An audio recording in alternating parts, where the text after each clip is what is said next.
Aleluia. Deus está nesse lugar. Aleluia. Abaixa o volume número 1 lá, por favor. Microfone amarelo.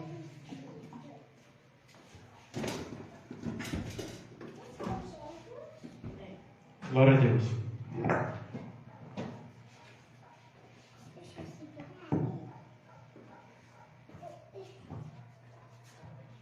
Sem perder tempo, você que trouxe a tua Bíblia, abra por gentileza no livro, segundo livro do profeta Samuel. Perdão, primeiro livro do profeta Samuel, depois a gente pula para o segundo. 1 Samuel, capítulo de número 6, versículo de número... Capítulo de número 7, versículo de número 1. Aleluia. Já deixa aberto também 2 Samuel,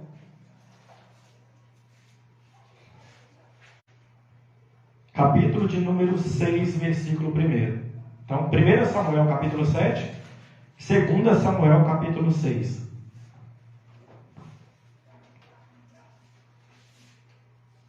Aleluia, glória a Deus.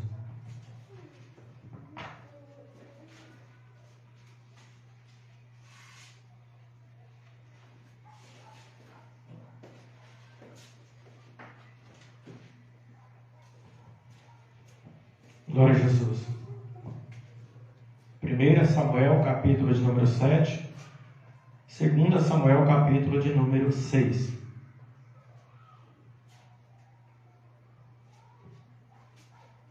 Todos encontraram? Diga amém.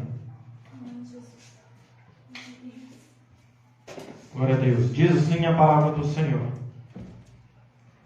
Então, os homens de Kiriat Jearim vieram e trouxeram de volta a arca do Senhor. Eles a colocaram na casa de Abinadab, na montanha, e consagraram seu filho Eleazar para guardar a arca do Senhor. Decorreu um longo tempo desde o dia em que a arca chegou em Kiriat Jearim, 20 anos, e todo o povo de Israel suspirava pelo Senhor. Quanto tempo a arca ficou em Kiriat Jearim? Quanto tempo a arca ficou em Kiriat Jearim? 20 anos. 2 Samuel, capítulo de número 6, versículo 1.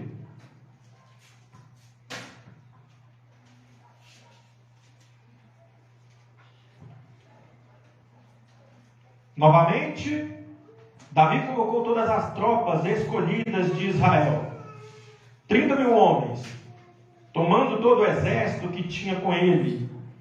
Davi partiu para Bala e Judá, para trazer de lá a arca de Deus, na qual se invoca o nome do Senhor dos Exércitos, entronizado entre os querubins. Eles colocaram a arca de Deus em um carro novo e a trouxeram da casa de Abinadab, na colina, estando Uzá e Aiô, os filhos de Abinadab, na condução do carro novo. Eles o levaram da casa de Abinadab, na colina, com a arca de Deus. Aiô caminhava na frente da arca. Davi e toda a casa de Israel celebravam na presença do Senhor com todo tipo de instrumentos musicais feitos de madeiras de cipestre, incluindo liras, alaúdes, tamborins, chocalhos e símbolos. Quando eles chegaram à eira de Nacon, os bois tropeçaram e Uzá estendeu sua mão para firmar a arca de Deus. Todavia, a ira do Senhor acendeu-se contra Uzá, e Deus o feriu naquele mesmo lugar por sua ofensa, de forma que ele morreu ali, próximo à arca de Deus. Davi ficou transtornado vendo que Uzá havia sido destruído pelo Senhor. Desde então, aquele lugar foi chamado Peretz Uzá, quer dizer, destruição de Uzá. Naquele dia, Davi sentiu medo do Senhor. Ele perguntou: como poderá a arca do Senhor vir a mim? Assim, Davi não pôde trazer a arca do Senhor à cidade de Davi, ou seja, Jerusalém. Em vez disso, ele a levou para a casa de Obed-Edom. A arca do Senhor ficou na casa de Obed-Edom por 3 meses. Quanto tempo a arca ficou? 3 meses. E o Senhor abençoou Obed-Edom e toda a sua família. Aleluia. Glórias a Deus. Pode tomar o seu lugar. Espírito Santo de Deus, poderoso, majestoso e eterno Pai. Em nome do Teu Filho Jesus Cristo, Senhor, clamamos a Tua soberana graça sobre nossas vidas. Pedimos a Ti, Espírito Santo, fale conosco nesta noite, conforme o Teu querer e a Tua vontade. Não somos nada sem a Tua presença. E é por isso, ó Pai, que clamamos veementemente a Tua manifestação neste lugar. Faz em nós segundo a Tua vontade. Somos todos os Teus servos. Glorifica o Senhor com suas palmas. Glória a Deus. Aleluia. A palavra do Senhor, escrita pelo profeta Samuel, vai trazer aqui os relatos de uma história citando a arca do Senhor, a arca da aliança, que representava para os judeus a presença do próprio Deus no meio do seu povo. A história vai contar que desde o momento em que Deus instruiu Moisés a construir essa arca, que foi colocada dentro do tabernáculo, no lugar santíssimo, ou seja, o santo dos santos, lugar onde somente o sumo sacerdote tinha acesso. Ali desde aquele tempo, a presença do Senhor estava no meio do povo. Porém, de vez em quando, o Senhor se manifestava no meio do povo. Há uma diferença entre estar presente e se manifestar. Deus se manifestava a Moisés na tenda do encontro, mas não se manifestava ao povo que vivia em rebeldia constante contra Deus, contra Moisés, contra Arão e contra Miriam. Eles não concordavam de Deus falar somente com Moisés. Quando não era com Moisés, era com Arão. Quando não era com Arão, era Miriam. E nada para eles. Deus não se dirigia diretamente a eles. E isso deixava o povo com uma inveja muito grande no coração. A história, então, vai relatar que Davi, ele desejou construir uma casa para Deus. Esta casa seria o templo, conhecido hoje como Templo de Salomão. Deus não permitiu Davi construir essa casa, porque as mãos de Davi estavam contaminadas com sangue. O sangue, primeiramente, do seu pecado, onde ele planejou matar Betseba, planejou matar Urias, o marido de Betseba, para poder ficar com a mulher dele. E também o sangue de muitos outros que ele enfrentou no campo de batalha, porque Davi era um homem de guerra. Então ali, após a morte de Davi, Samuel foi coroado rei. E Salomão foi coroado rei. E Salomão foi autorizado por Deus de construir este templo, que levou o seu nome, o Templo de Salomão.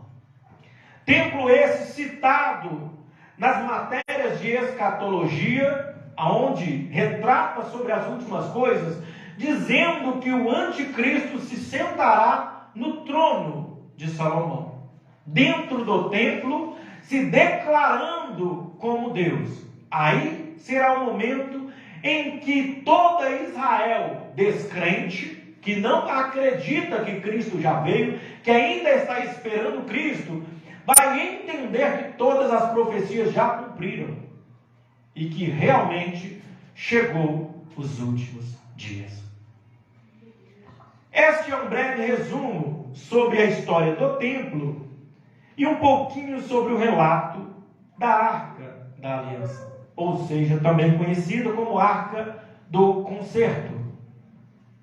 Mas, falando somente da história escrita pelo profeta Samuel, a palavra vai dizer que Samuel era um servo do profeta, do sacerdote Eli. Samuel, filho de Ana, mulher estéril, não podia ter filho. Essa mulher sofria muita humilhação da segunda mulher do seu marido. E por conta desta humilhação, ela entra dentro do templo e ela ora a Deus, mas ela ora a Deus no íntimo, sem sair palavras da sua boca.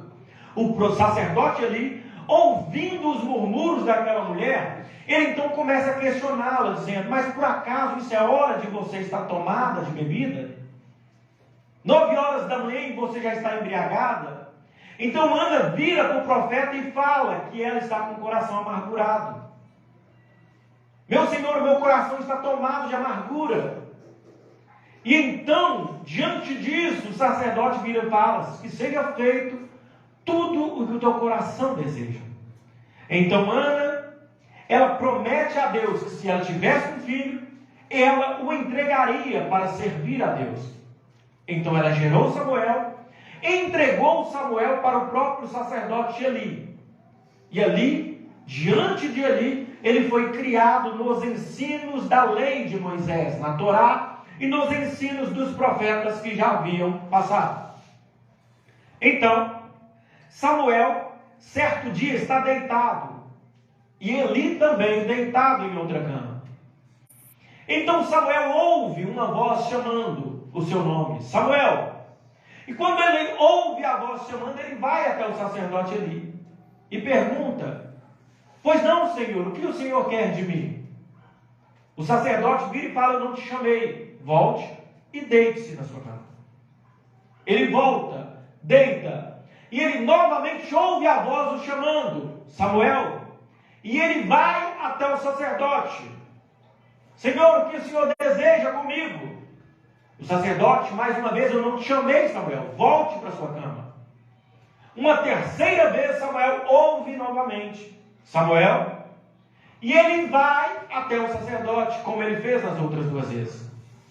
O sacerdote, então, entendendo que Deus estava chamando Samuel, ele o instrui: volta para sua cama. Se novamente você ouvir a voz te chamando, você responde: eis-me aqui, pode falar, que o teu servo ouve. E da mesma maneira como Samuel ouviu as 3 primeiras vezes, ele ouve novamente: Samuel, Samuel. E ele responde como Eli o instruiu: eis-me aqui, Senhor, fala, porque o teu servo ouve. Deus então começa a falar com Samuel de uma maneira que Samuel nunca tinha ouvido, porque Samuel ainda não conhecia a voz de Deus. E Deus fala para Samuel tudo o que ele havia falado, profetizado na vida de Eli e dos seus filhos, que uma grande destruição viria sobre a vida deles e sobre Israel. E então Samuel, com medo de falar a Eli o que lhe havia sido passado, ele se cala. Mas no dia seguinte ele chama Samuel e fala: eu quero que você me diga tudo o que Deus te falou, e se você me esconder qualquer coisa que seja, vai ser cobrado o dobro sobre você do que você me ocultar.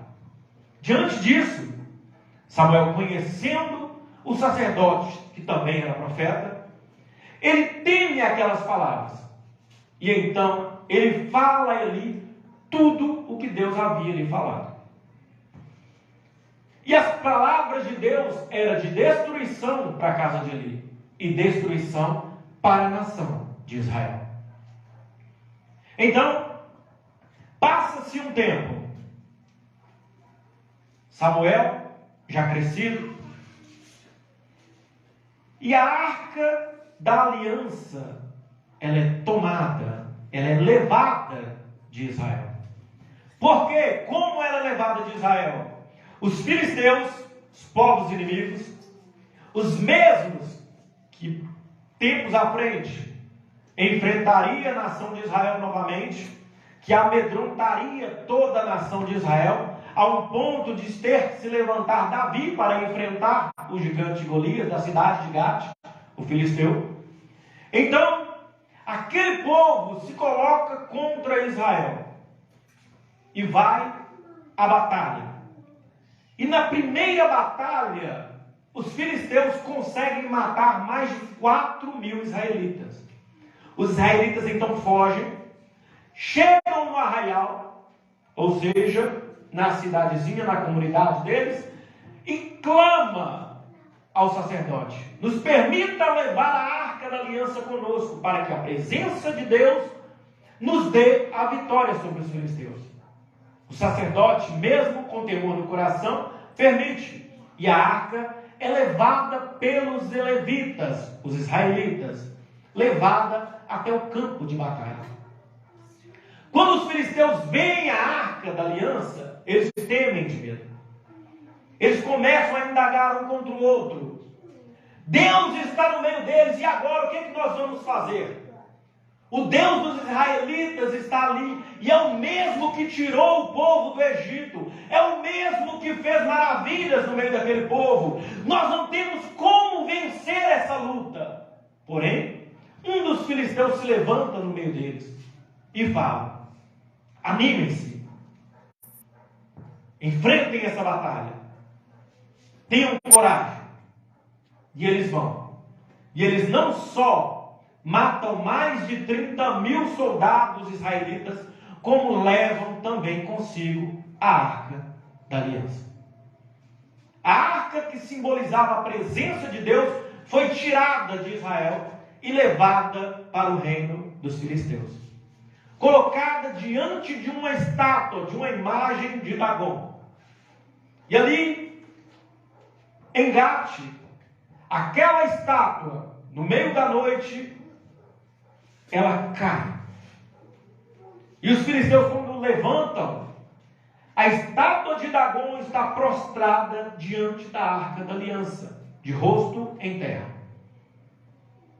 Eles levantam a estátua e voltam noite seguinte para os seus leitos.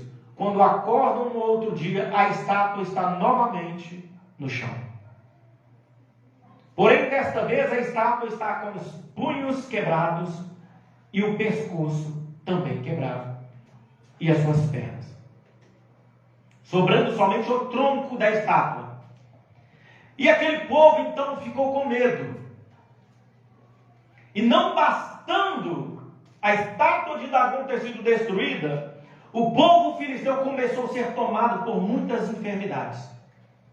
Uma praga de ratos começou a aparecer em todos os lugares, em grande quantidade. E no meio desta praga começou a aparecer feridas, que hoje conhecemos como hemorroidas, nas partes íntimas de todos os filisteus. E eles, sem saber o que fazer, morrendo de medo, começando a procurar entre os sábios o que fazer para que a arca fosse tirada do meio deles. Então eles foram instruídos: vocês não podem levar a arca vazia, porque senão o castigo do Deus de Israel permanecerá sobre vocês. Então levem a arca, mas levem também várias imagens de ouro, como sacrifício ao Deus dos israelitas. Imagens feitas no mesmo formato das feridas que haviam tomado os filisteus. E também leve imagens de ratos de ouro também, para que seja oferecida como sacrifício ao Deus de Israel. Porém, eles não podiam abrir a arca para colocar nada dentro dela. Porque dentro da arca só podia ter o que Deus ordenou a Moisés.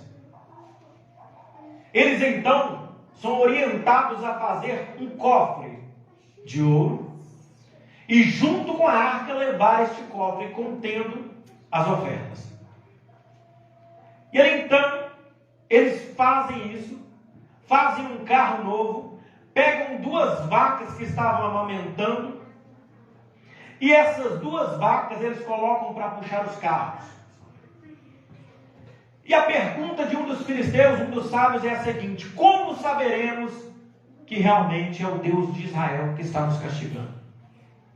A resposta foi a seguinte: mande o carro com as vacas, e vocês vão atrás observando. Se for realmente o Deus de Israel que tiver mandado, as vacas seguirão rumo a Bet-Semes, que era a cidade levita mais próxima ali do local onde eles estavam. Levita, como a gente costuma falar sempre aqui, não é grupo de louvor, não é quem faz louvor. São descendentes da tribo de Levi, que eram os únicos que tinham autorização pelo próprio Deus para carregar a arca da aliança, para tocar nos utensílios, para cuidar do templo. Eram os únicos. E então, eles colocam, e as vacas seguem seu caminho, sem olhar para a direita e nem para a esquerda, e vão direto para Bet-Semes, a cidade levita. Os filisteus então entendem, realmente o castigo veio de Deus.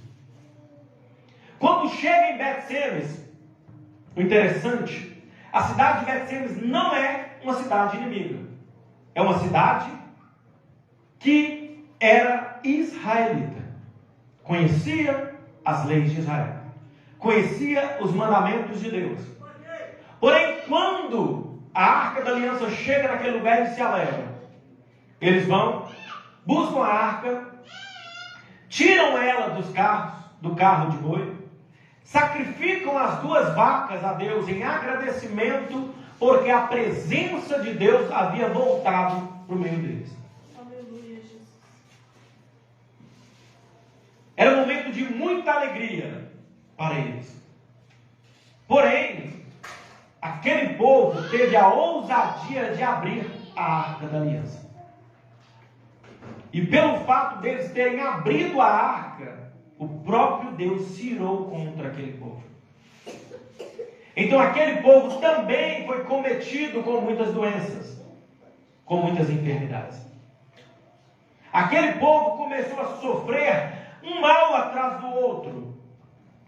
E então eles pediram para que a arca fosse tirada do meio deles. A arca então, livro de 1 Samuel, capítulo 6, vai dizer que a arca, ela foi enviada para a cidade.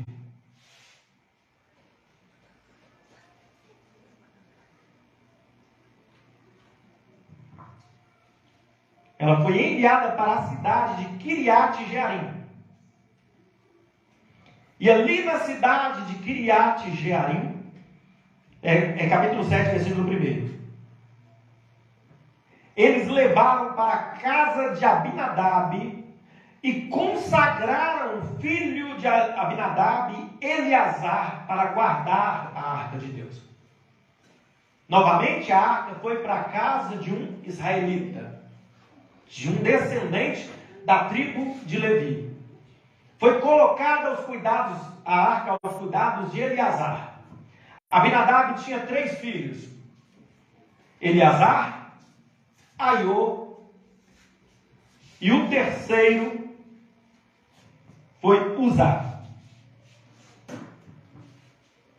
Então Abinadab recebe a arca da aliança, coloca o seu filho aos cuidados da arca, e a arca permanece na casa de Abinadab por 20 anos. Depois de 20 anos, a arca é tirada da casa de Abinadab. Por que ela é tirada dali? Porque Davi sente o desejo de trazer a arca novamente para Jerusalém. A arca que simbolizava a presença de Deus foi tirada de Jerusalém antes de Davi ser coroado como rei, antes de Davi ser ungido como rei. Mas quando ele foi coroado, o desejo dele foi trazer de volta a presença de Deus para Israel, para Jerusalém. Davi então manda buscar a arca. Vai uma grande comitiva, porém sem nenhuma preparação, sem conhecer a lei dada a Moisés e aos levitas de como deveriam se proceder diante da arca de Deus. Eles chegam na casa de Abinadab, pegam a arca, colocam em cima de carros de bois e seguem o caminho rumo a Jerusalém. Porém, no meio do caminho, das rodas do carro trava. Ela agarra em uma pedra. Com isso, o carro, quando a gente fala carro de boi, é carroça. Com isso, a carroça balança. Uzá, um dos filhos de Abinadab, com medo que a arca caísse, tendo cuidado para não estragar a arca da aliança, não quebrar os utensílios que haviam dentro dela, ele leva a mão para segurá-la. Como a gente às vezes costuma agir no impulso, no reflexo. Você está às vezes andando, você vê alguém tropeçando, você já corre já no impulso, pega e puxa, segura aquela pessoa. Então no reflexo, Uzá leva a mão e segura a arca. Porém o fato de Uzá segurar a arca para Deus é uma ofensa muito grande. E no mesmo instante Deus mata Uzá no meio de todo o povo. Davi então fica com medo. Ele fala, não posso levar a arca de volta. Acredito eu que Davi imaginou quantas pessoas morrerão no meio do caminho até chegar em Jerusalém. Quantas pessoas morrerão dentro da cidade se chegarem perto da arca, se tocarem na arca. Então, enquanto não estivermos prontos, não entendermos como devemos nos proceder diante da presença de Deus, deixaremos a arca em outro lugar. A arca então foi levada até a casa de Obed-Edom. E ali na casa de Obed-Edom, essa arca ficou por 3 meses. Sabe o que é interessante nessa história? A arca saiu das mãos dos inimigos filisteus. Primeiro, saiu das mãos dos israelitas. Foi para a mão dos inimigos. Na mão dos inimigos fez grande destruição. Voltou para a mão dos israelitas.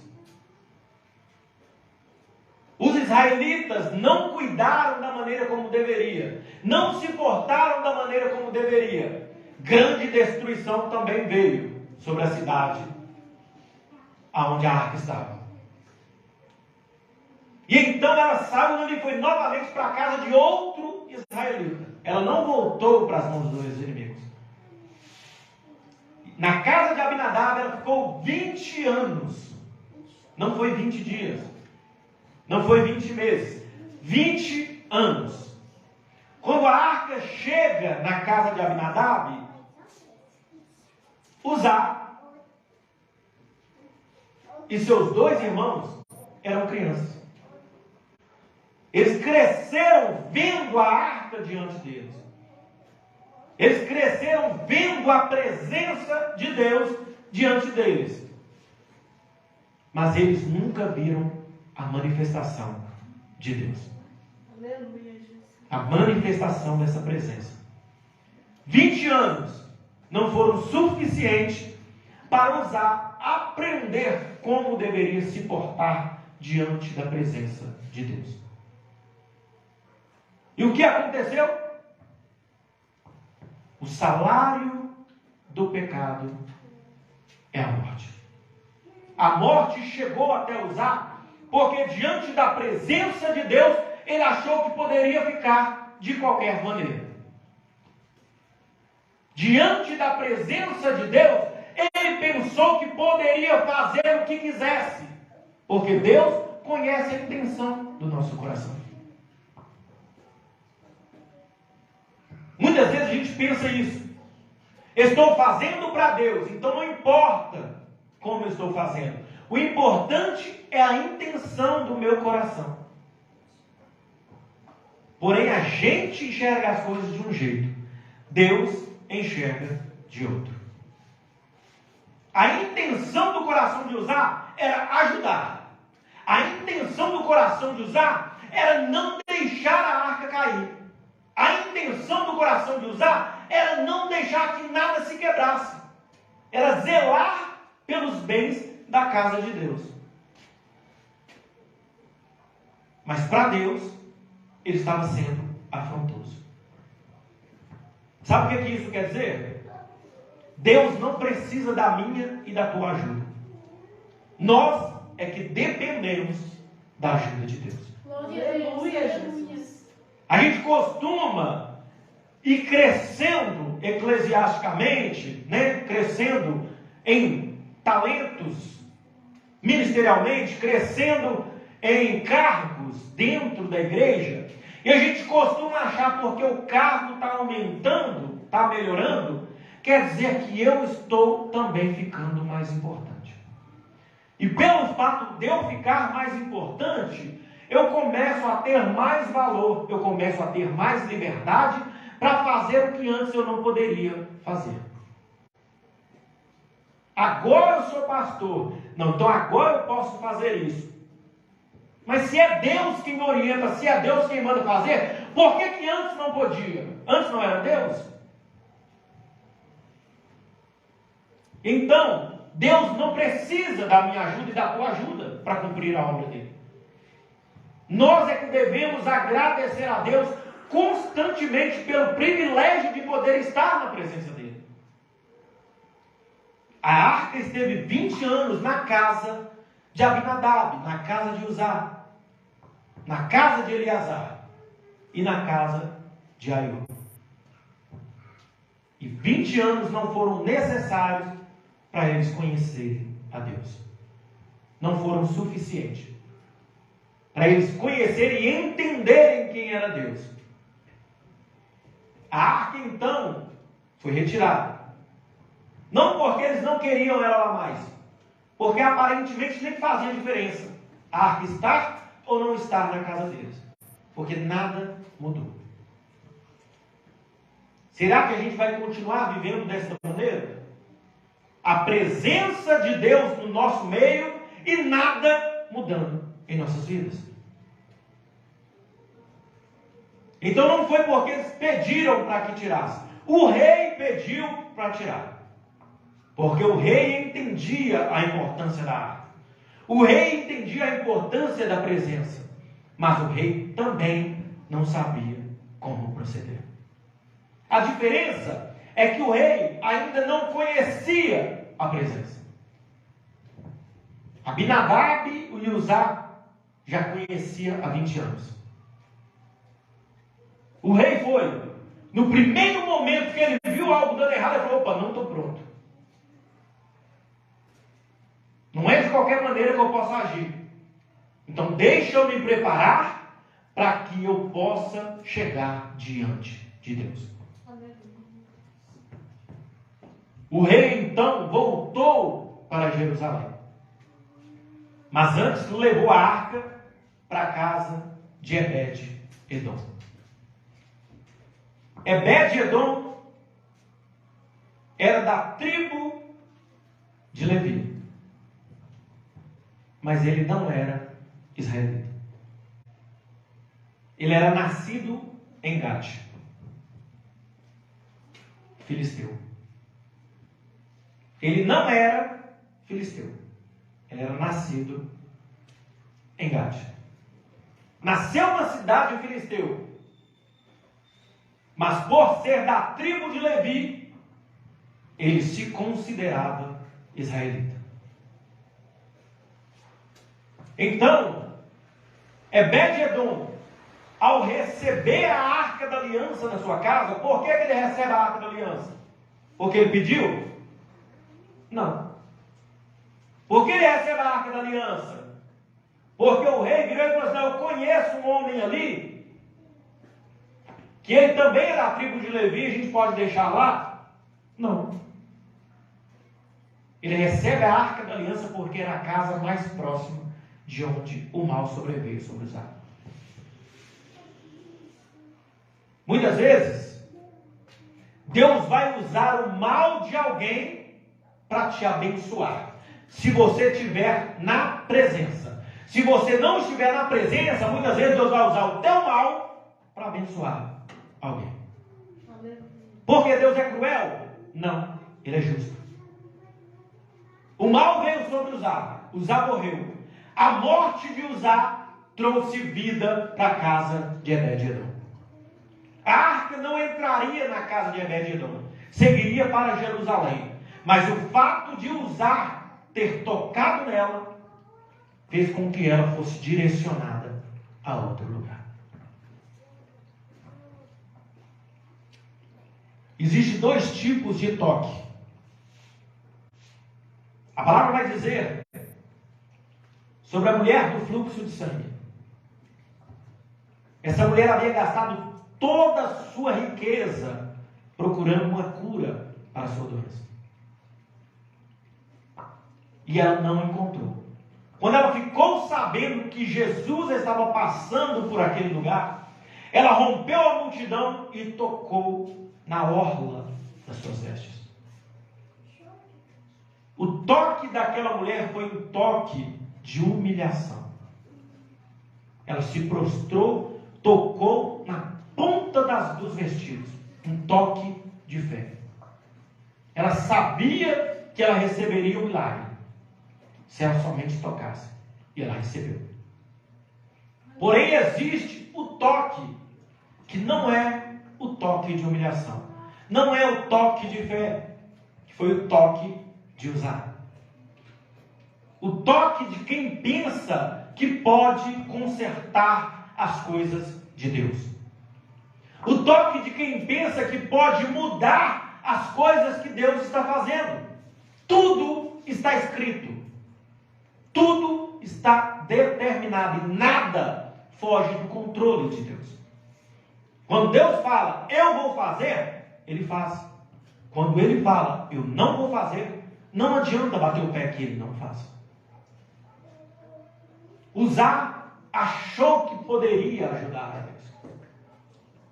E ele pagou com a própria vida. A arca então entra na casa de Obed-edom. E ali quanto tempo a arca fica na casa de Obed-edom? 3 meses. Ficou 20 anos na casa de Abinadab. E nada aconteceu. Em 3 meses que a arca entra para a casa de Obed-edom, um homem de Gate, ou seja, se ele era nascido em Gate, ele conhecia a história dos filisteus.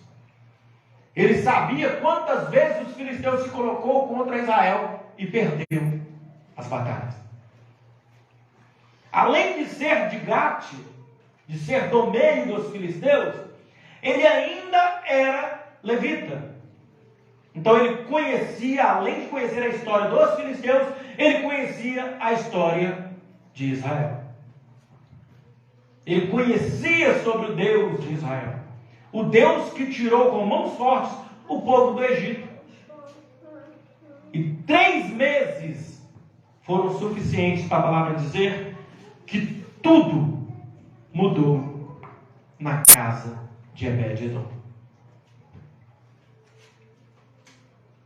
A palavra vai dizer aqui no versículo 11 de 2 Samuel capítulo 6. A arca do Senhor ficou na casa de Obed-edom por 3 meses, e o Senhor abençoou Obed-edom e toda a sua família. Glória a Deus, aleluia. O que importa não é a presença de Deus. O que importa é como eu vou me colocar na presença dele. Meu Deus, aleluia, Jesus. Mas que isso? Você está menosprezando a presença de Deus? Não. Ao contrário. A presença de Deus não tem limitação. Deus é onipresente. Ele está em todos os lugares ao mesmo tempo. Então, se fosse só pela presença, não haveria nada de mal no mundo. Não haveria nada de ruim no coração dos homens. Mas Deus nos deu o poder de escolha. A presença dele está em todos os lugares. Mas ele só vai se manifestar a glória dele diante daqueles que têm temor a ele. Daqueles que o buscam em espírito e em verdade. Abinadab, Uzá, Aiô e Eleazar não se portaram bem diante de Deus. Assim como Eli e os seus 2 filhos. A desgraça que veio sobre Israel, que Deus trouxe a profecia a Samuel, veio justamente por causa dos filhos do sacerdote e por causa da negligência do sacerdote. Deus trouxe um castigo sobre o povo. O povo, ao invés de olhar e falar, vamos mudar, o povo continuou o caminho do erro e do pecado. A presença de Deus foi tirada do meio do povo. Foi levada no meio dos povos inimigos. Se fosse somente a presença, os filisteus eram para ter glória no momento que a arca entrou para dentro da casa deles. Ao contrário, a mão de Deus começou a pesar sobre eles. Porque enquanto a presença não está no ambiente, é como se Deus não estivesse tendo compromisso com aquele povo. É como se Deus não estivesse vendo a maldade que aquele povo está fazendo. É como se Deus estivesse dizendo assim, faça o que vocês quiserem. Mas a partir do momento que a presença entra, a mudança tem que acontecer. Ou para o bem, ou para o mal. O juízo de Deus vem sobre o povo. Veio sobre os filisteus. Eles não aguentaram, devolveram a arca. Veio então sobre o povo de Bet-Semes. Eles não aguentaram. Mandaram a arca para a casa de Abinadab. A casa de Abinadab era o famoso crente Raimundo. Um pé na igreja, pé no mundo. Estou na igreja, mas não largo a minha vida de pecado. Estou na igreja, mas deixa tudo rolar do jeito que tiver que ser, tá bom. Estou na igreja, mas não mudo a minha vida e nem a vida de ninguém que está do meu lado. Para essas pessoas, o que acontece? Até a vinda de Jesus? Não. Vai acontecer no dia que Jesus voltar nas nuvens. Mas até esse dia acontecer, nada acontece. Porque não é nem lá e nem cá. Não tem coragem de se declarar crente porque tem medo da perseguição do mundo. Não tem coragem de declarar mundano porque fica com medo de ser julgado. Ah, mas o povo vai falar mal de mim. Eu estava na igreja, agora estou no mundo. Aí o que faz? Vira os dois.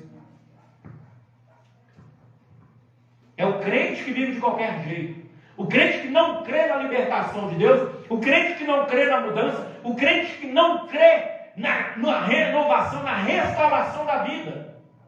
Na cura.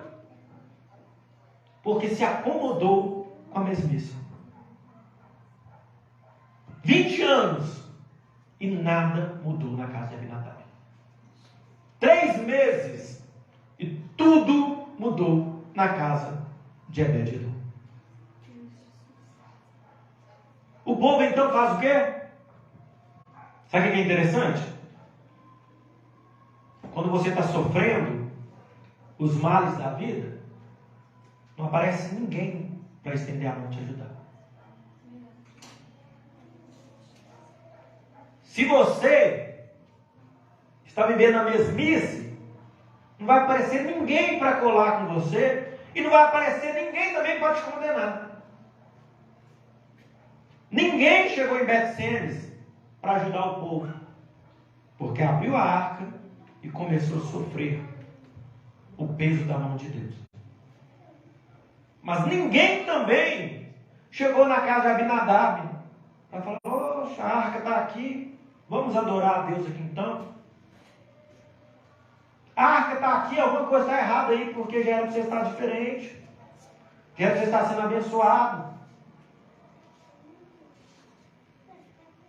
Ninguém chegou perto, nem para ajudar e nem para ver quem está na mesmice. Mas na hora que a arca chega na casa de Obed-Edom, 3 meses foi suficiente para a fofoca correr até o ouvido do rei. O Obed-Edom está sendo abençoado demais. O homem não tinha nada, agora o homem está rico. O homem não tinha nada, agora as terras dele estão florescendo, dando frutos.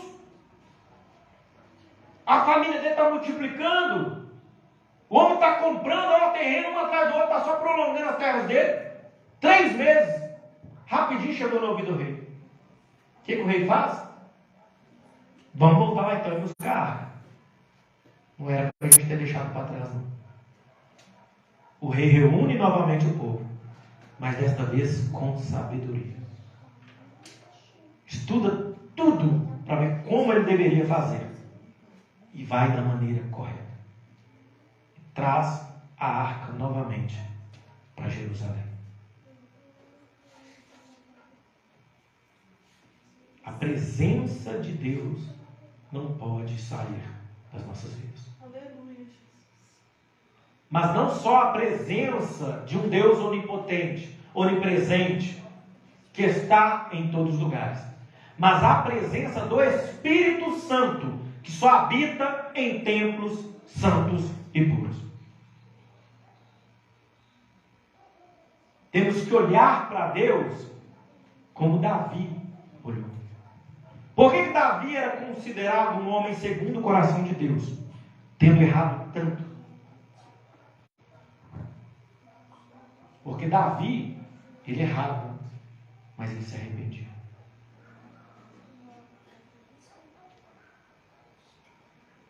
Matou Uzias, ficou com Betseba.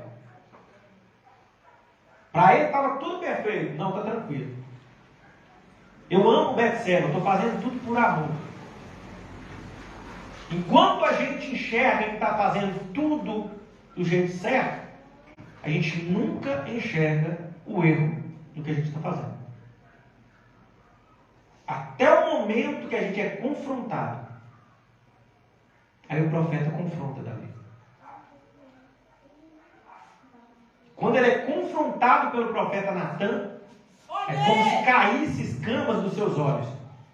E ele então entende o erro, a gravidade do erro que ele havia cometido. Neste momento, ele se arrepende verdadeiramente. É onde ele escreve o Salmo 51, pedindo, clamando a Deus o perdão por seus pecados. E em uma das partes ele fala: Senhor, não retires de mim o teu Santo Espírito. Aleluia. Ele sabia a falta que o Espírito faz em nossas vidas. Sabe qual é o problema dos crentes de hoje? Perde a presença, perde a intimidade, perde a essência da adoração, perde o primeiro amor e acha que está tudo bem. Não, está tranquilo. Estou prevalecendo, estou seguindo firme na rocha. Ô irmão, estou sentindo que estou abatido. Não, galera, é prova, normal. Mas estou lá, estou na graça, estou caminhando. Acha que só está dentro da igreja caminhar. Está dentro da igreja, mas não está mais diante de Deus. Até porque se chegasse diante de Deus, é perigoso Deus botar para correr. Viver com Cristo não é fácil. Viver com Cristo requer de nós uma palavra muito dolorosa, chamada abnegação. Abrir mão de tudo que a gente acha que é certo. De todas as nossas vontades, as vontades do nosso coração, para cumprir somente as vontades de Deus. Se a vontade de Deus, a nossa vontade, estiver alinhada com a vontade de Deus, perfeito. Agora, se a nossa vontade não estiver alinhada à vontade de Deus, o que tem que prevalecer sempre é a vontade de Deus. Ah, mas Deus está agindo na minha vida. Você está usando o exemplo de Obed-Edom? Depois que eu comecei para a igreja, agora eu consegui 2 trabalhos, agora eu estou de carro novo, eu estou de casa nova, eu estou isso, eu estou aquilo, eu estou aquilo outro.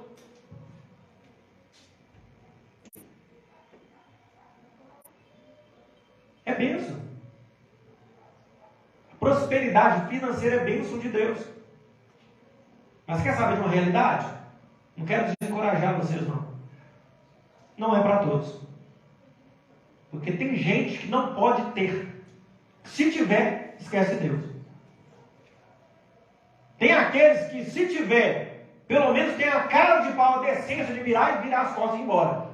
Todo mundo sabe que aquele ali só queria o dinheiro mesmo. O pior é aquele que recebe e continua lá. Com a maior cara lavada, se passando por santo, mas escondendo atrás da Bíblia. Profetizando, pregando, falando línguas estranhas, curando. Porque quem cura? É o profeta? É o pastor? Não, quem cura é Deus. E a cura vem por causa da oração do pastor? Não, vem pela fé. De quem está recebendo. Por que muitas pessoas se prostram diante de estátuas e oram, pedem milagre e recebem milagre? Porque a estátua fez o milagre acontecer? Não, a fé fez acontecer. Eu brinco sempre com minha esposa, falando que tudo é psicológico. Ah, eu estou sentindo isso, é psicológico. Eu estou sentindo a ré, é psicológico. Eu brinco. Mas lá no fundo, tudo é psicológico. O cérebro comanda o nosso corpo inteiro. Se a gente conseguir encher o cérebro de fé, acabou. Ninguém nos para mais. A gente chega em qualquer lugar. Só que a fé tem que estar onde? Em Deus. Porque se a fé estiver no trabalho, a fé estiver na obra, eu vou conquistar. Mas eu vou me enquadrar dentro daquela passagem. De que adianta o homem ganhar o mundo inteiro e perder a sua alma? Se eu tiver fé nas obras, vou conquistar, e conquistar muito.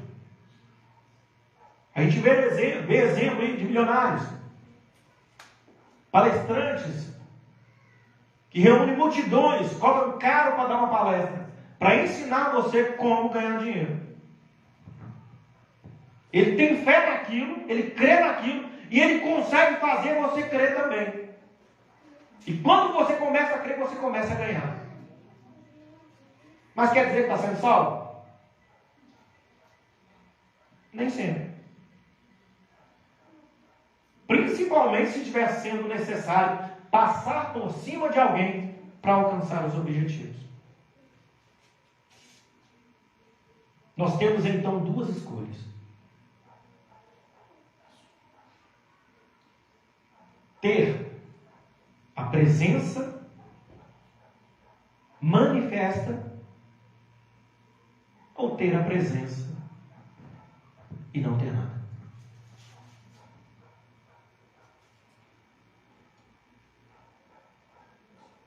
Quem somos nós diante do Senhor? Acas ou Obed-Edom?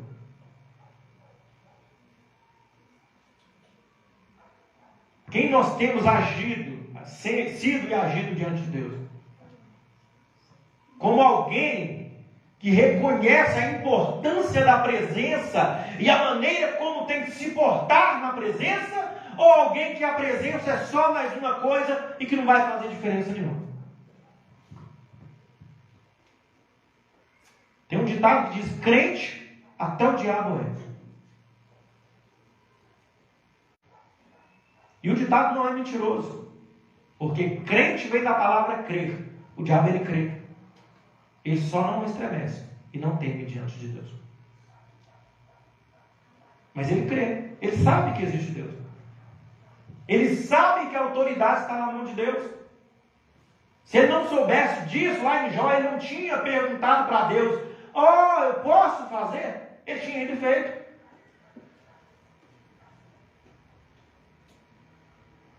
Então até ele crê, até ele sabe que existe um Deus. Mas ele vai ser salvo? Não.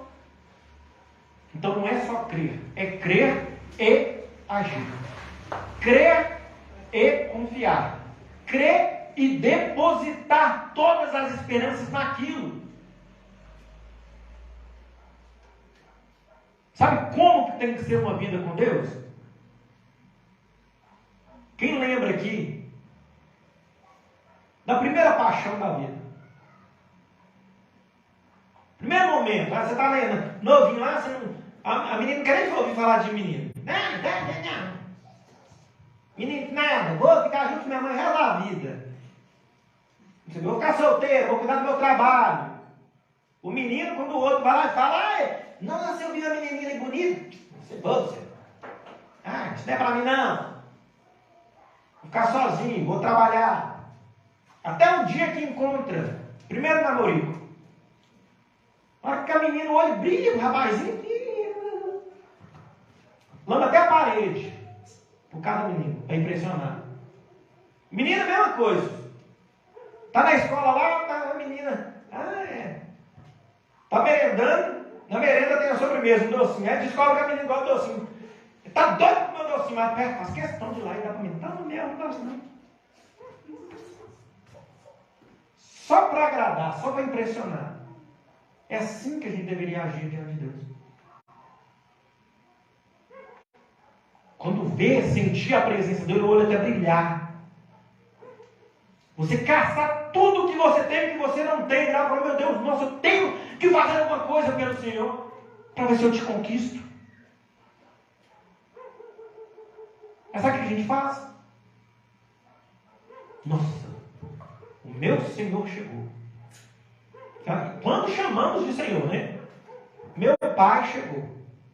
Só que o meu pai, se chama o pai dentro de casa de você, toma tapa na cara.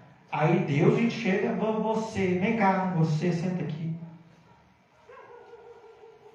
O meu pai, se eu vir para ele, fala assim: eu não aceito, você vai ter que fazer, porque eu quero, eu determino. Se fala isso com o pai dentro de casa, tadinho, tem até as pernas quebradas. Mas chega diante de Deus: não, vai fazer, vai fazer, pronto, acabou.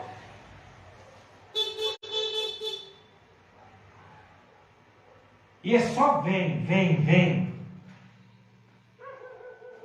Chega diante daquele que fala: eu te amo, Senhor. Mas esse amor é só de lá para cá. Nunca está tendo saída.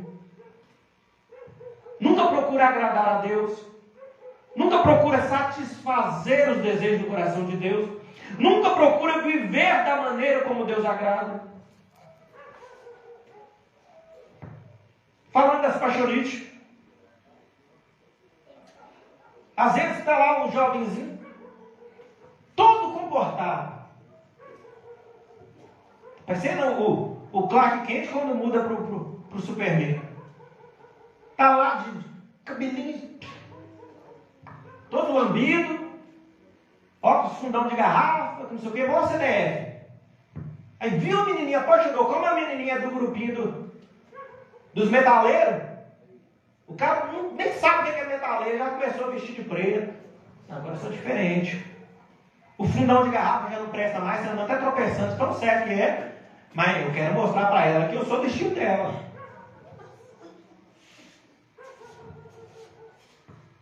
E se muda todo para agradar a menininha. E chega diante de Deus. Não tem que mudar, não. Deus me aceita do jeito que eu sou. É Deus que vai mudar para me agradar. Já estão colocando Deus como homossexual. Sabiam disso? Estão colocando o Espírito Santo como homossexual. Usando citações bíblicas. Textos sem contextos. Tem um ditado que diz: texto sem contexto é pretexto para heresia. Aí eles pegam um texto sem contexto, falando que Deus nos fez a sua imagem e semelhança. Então, se Ele nos fez a sua imagem e semelhança, nós somos como Ele. Pronto. E se eu sou homossexual, o Espírito Santo que habita dentro de mim, e Ele é a minha imagem, eu sou a imagem dele, então Ele também é homossexual. Pesquisem, vocês vão ver esse vídeo. Sem falar do outro lado do cantor, que estava gritando lá, que Jesus é travesti. Esqueci o grito de guerra dele. Você viu o grito de guerra? Ele estava falando que Jesus é travesti. Isso é o que nós estamos fazendo hoje. É o que o mundo está fazendo hoje com o Deus dos deuses. O Deus de Israel, Criador do céu, da terra, Criador de todo o universo. A gente chega diante dele e quer que ele se adeque aos nossos pensamentos, às nossas vontades. Qual foi a última?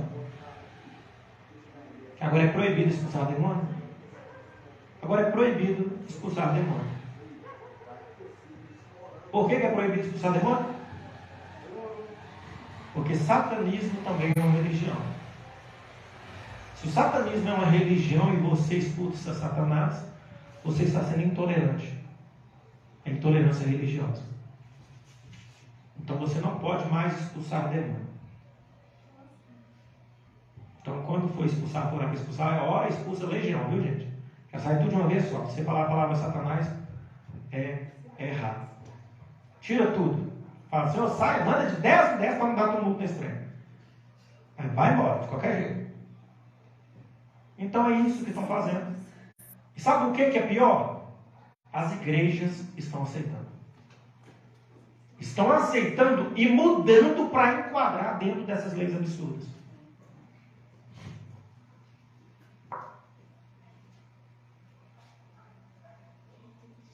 Tem uma igreja que não convém citar nome, que tem um trabalho de libertação que eu sempre chamou a minha atenção.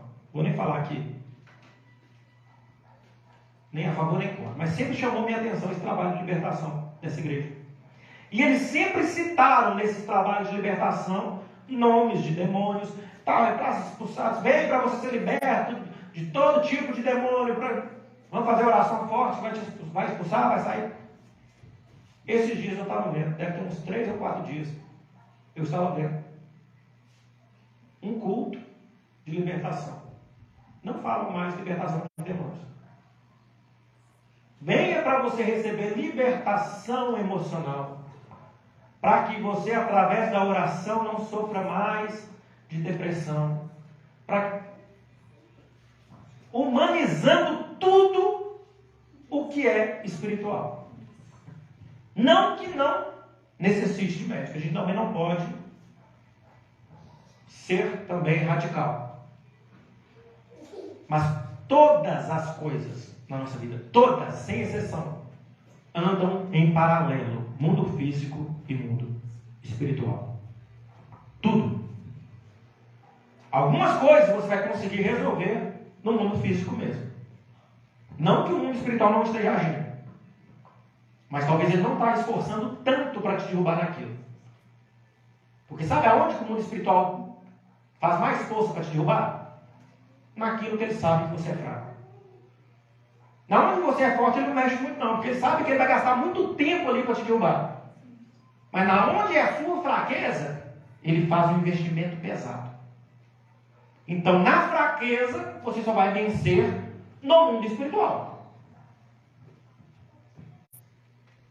Na parte onde você é frágil, não adianta eu querer procurar medicina, não adianta eu querer procurar amizade, não adianta eu querer procurar essas coisas, não.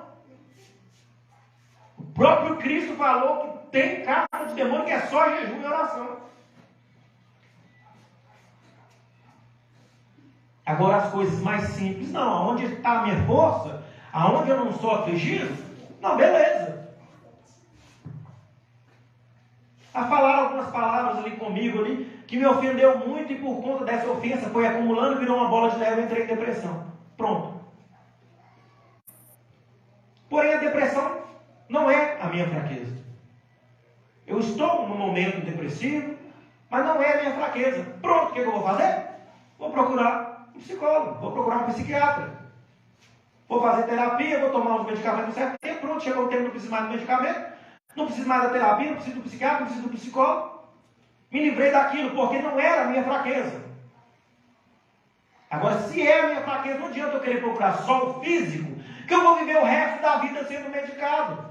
Eu vou viver na dependência. Às vezes eu lutei para me livrar de um vício e entro em outro. Vai ser crise atrás de crises. Mas na hora que eu acordar para a vida e falar, opa, isso não é só físico. É espiritual que está atingindo o físico. E eu partir para a guerra espiritual, aí as coisas vão mudar. Estar na presença de Deus é viver em guerra constante. É viver em batalhas atrás de batalhas. Quem é que acha que merece ter uma casa nova, um carro novo, morar num bairro chique, asfaltado? Merece. Às vezes a gente acha que a gente merece. Por quê? Eu já não estou falando do espiritual, estou falando do físico. Mas a gente acha que a gente merece. E às vezes até merecemos. Diante de tanta maldade que a gente vê ao nosso redor, tanta gente fazendo errado, que já fala, poxa, mas eu faço as coisas tão direitinho. Acho que eu merecia ter uma situação melhor. E olhando desta maneira, até merecemos. Mas será que se acontecer, a gente vai permanecer diante do Senhor? A gente vai continuar entendendo que é Deus que está fazendo? Ou a gente vai fazer igual muitos? Ó Senhor, abre a porta, eu preciso de um trabalho para alimentar minha casa. Eu sou o homem da casa, a tua palavra fala que eu tenho que ser o provedor. Abre a porta para eu honrar meu papel de homem. Aí Deus vai lá e escancara a porta. Aí começa a trabalhar. O salário, antes de trabalhar, recebia só benefício social, 300, 600 reais. Reclamaram que passava necessidade. Arrumou um trabalho ganhando 1.500. Pronto. Está rico? Não. Mas aumentou quase 3 vezes. Aí no trabalho recebe uma proposta. A gente precisa que você trabalhe à noite. Mas sou obrigado a aceitar? Não, não é obrigado. Você mandado embora se não aceitar? Não, não vai ser. A gente gosta muito do seu trabalho. Mas a gente precisa, a gente está dando preferência para você, que você trabalha bem. Ah, quanto é o salário? Ah, 2.300. 800 reais a mais. Quantos dias da semana? Todo dia. Folga um domingo no mês. Pronto. É por causa dos 800 reais. Aí onde é que estava o Deus provedor? Estava, Deus, abre a porta.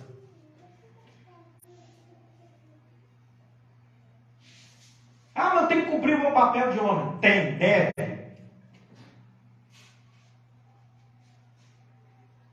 Mas não esquecer de Deus. Será que os 1.500 não era suficiente para manter a casa para quem recebia 600? Sabe qual que é o pior? Parte para 2.300.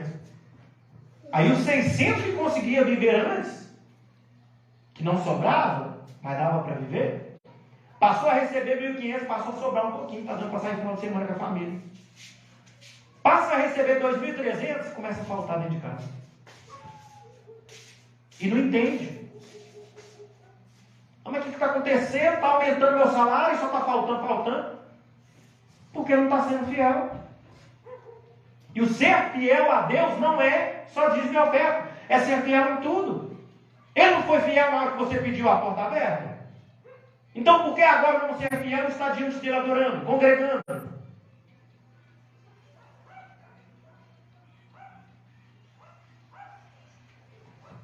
Quem é fiel vê o resultado. Obed-Edom foi fiel mesmo sendo de Gad. Ao contrário da casa de Abinadab, que eram todos israelitas, mas nenhum foi fiel a Deus. Aleluia. Agradeço a oportunidade e a formação para louvar o Senhor Jesus.